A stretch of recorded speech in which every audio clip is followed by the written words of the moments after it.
Pernahkah kamu ingin menyelam ke bagian samudra yang paling dalam? Nah, hari ini kamu akan punya kesempatan mewujudkannya. Sebelumnya, seberapa lama kamu mampu menahan napas? Tidak terlalu lama. Tenang, jangan khawatir. Silahkan naik kapal selamku dan ikutlah denganku dalam perjalanan menuju kedalaman. Siap? Oke, ayo menyelam. Saat ini, tepat di bawah permukaan, kamu melihat banyak makhluk hidup berkeliaran di sini. Banyak sekali ikan dan hewan laut, serta halo, orang-orang yang sedang berenang melambaikan tangan ke kita. Tapi kita tak akan berlama-lama di sini. Dadah! Pada kedalaman 20 meter, ada dunia baru yang terbuka di depan matamu. Terumbu karang dangkal tumbuh dengan indah tidak jauh dari pantai. Dan hey, kita bertemu banyak orang lagi di sini. Tapi kali ini, mereka adalah penyelam scuba. Tanpa peralatan khusus ini, tekanan air di kedalaman ini tidak ramah bagi penyelam biasa. 40 meter adalah kedalaman tempat kita berpamitan, bahkan kepada penyelam rekreasi. Ini adalah batas maksimum yang diizinkan untuk mereka. Selamat bersenang-senang, teman-teman. 60 meter, dan kita bertemu orka pertama. Paus ini mendiami perairan yang relatif dangkal di hampir semua laut dan samudra di dunia. Tahukah kamu bahwa orka adalah predator puncak? Artinya, orka tidak punya musuh alami dan tidak ada yang bisa mengalahkannya. Pada kedalaman 70 meter, kita bertemu dengan hiu paus, spesies ikan terbesar yang diketahui dunia dengan berat mencapai 60 ton. Umurnya pun lumayan panjang, semoga panjang umur selalu ya. Hiu paus bisa hidup sampai sekitar 130 tahun. Sekarang, lihatlah keluar. Jika kamu melihat penyelam scuba, artinya dia adalah seorang profesional. Karena pada kedalaman 100 meter, mereka harus sangat berhati-hati agar tidak terkena penyakit dekompresi. Penyakit ini terjadi jika kamu naik terlalu cepat ke permukaan. Dan jika beruntung, kamu juga bisa melihat gurita Pasifik raksasa. Dia tinggal di perairan dingin mulai sedalam ini dan sampai kedalaman 2000 meter. Sekarang, kita memasuki bagian samudra yang gelap. Pada kedalaman 150 meter, hanya 1% cahaya dari permukaan yang sampai ke sini. Sisanya diserap oleh air. Segala sesuatu yang lebih dalam dari sini akan menjadi semakin gelap.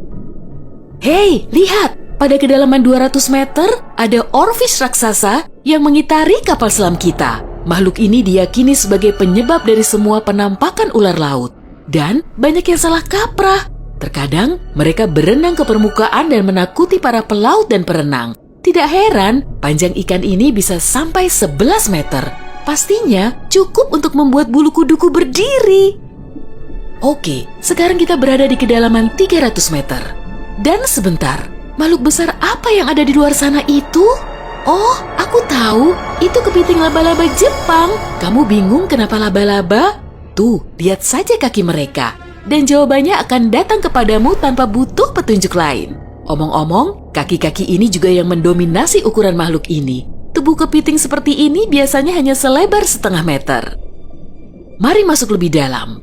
Dan di kedalaman 500 meter, kamu akan melihat paus biru terakhir. Tidak, bukan paus biru terakhir di dunia. Maksudku, ini adalah jarak terdalam yang bisa mereka tempuh.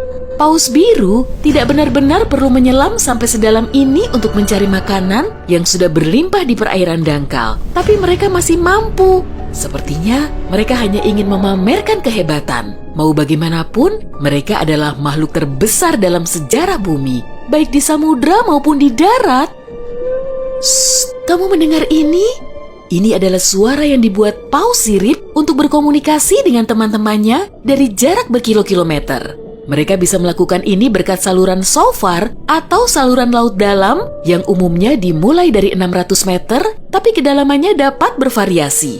Ini adalah lapisan air yang kecepatan suaranya paling rendah dan gelombang suara dapat bergerak ribuan kilometer sebelum menghilang. Pada kedalaman 830 meter, kita telah mencapai titik tempat Burj Khalifa, gedung tertinggi di dunia. Tidak akan mungkin menunjukkan ujungnya ke permukaan jika diletakkan di bawah air. Hei, ayo kita coba. Sekarang kita memasuki bagian samudra yang sangat menarik. Di sini tidak ada sinar matahari dan banyak makhluk aneh berkeliaran. Salah satunya adalah cumi-cumi raksasa. Ya, yang luar biasa besar itu. Dia mendiami kedalaman 900 meter. Bayangkan makhluk dengan mata sebesar frisbee. Paus sperma memburu monster ini, tapi mereka dijamin mampu melawan balik. Melihat mereka bertemu adalah pemandangan yang menegangkan. Dan disinilah kegelapan pekat akhirnya menyelimuti kita. Zona tengah malam. Tekanan di sini sangat besar, sehingga jika kamu entah bagaimana bisa sampai ke sini tanpa kapal selam, kamu akan hancur dalam beberapa detik. Dan lebih malangnya lagi, tanpa melihat apapun, pasti tidak mau kan? Kembali ke topik. Di kedalaman 1100 meter terdapat Mata Barat, salah satu gunung berapi samudra terdalam di dunia. Letusan terakhirnya terjadi pada tahun 2009 dan bahkan direkam oleh kendaraan yang dioperasikan dari jarak jauh. Di kedalaman 1280 meter, kita melihat hiu putih besar yang ganas. Predator ulung ini adalah jagoan di kedalaman ini. Penglihatan mereka agak buruk dan mereka bergerak menggunakan indera penciuman. Jadi, mereka sama sekali tidak membutuhkan sinar matahari untuk memburu mangsa. Aku tidak melihatmu, tapi tetap akan memakanmu. Selain itu, penyu belimbing, penyu terbesar di dunia, menyelam di kedalaman yang sama. Apa mereka sengaja menyelam sampai sini untuk bermain dengan hiu putih besar? Wah, lihat jala-jala besar itu. Kita sekarang berada di kedalaman 1500 meter, tempat metode penangkapan ikan bernama menangkap semua digunakan.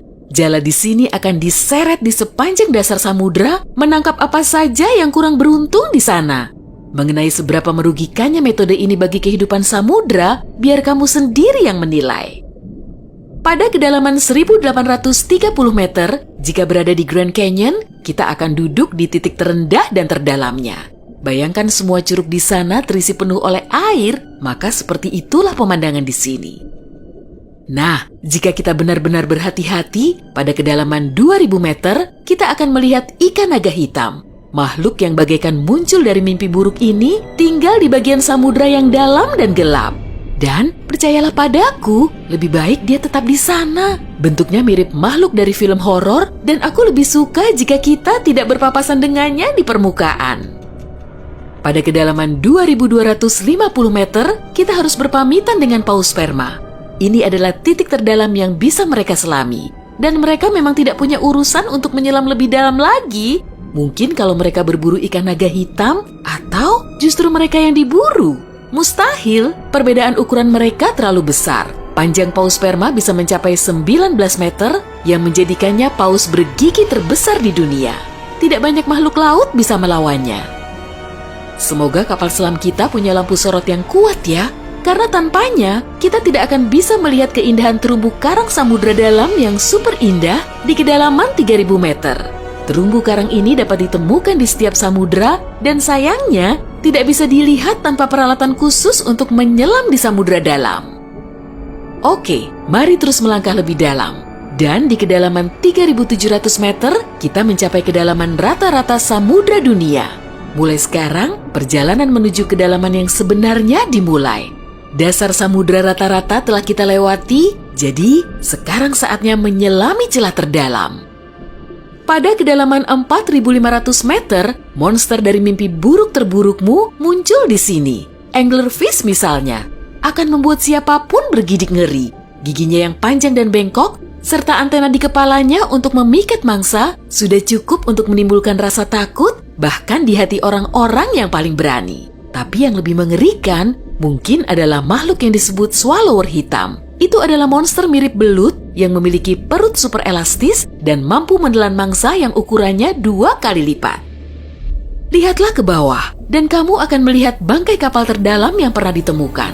SS Rio Grande di Atlantik Selatan yang tenggelam pada tahun 1941 dan mencapai kedalaman 5.760 meter.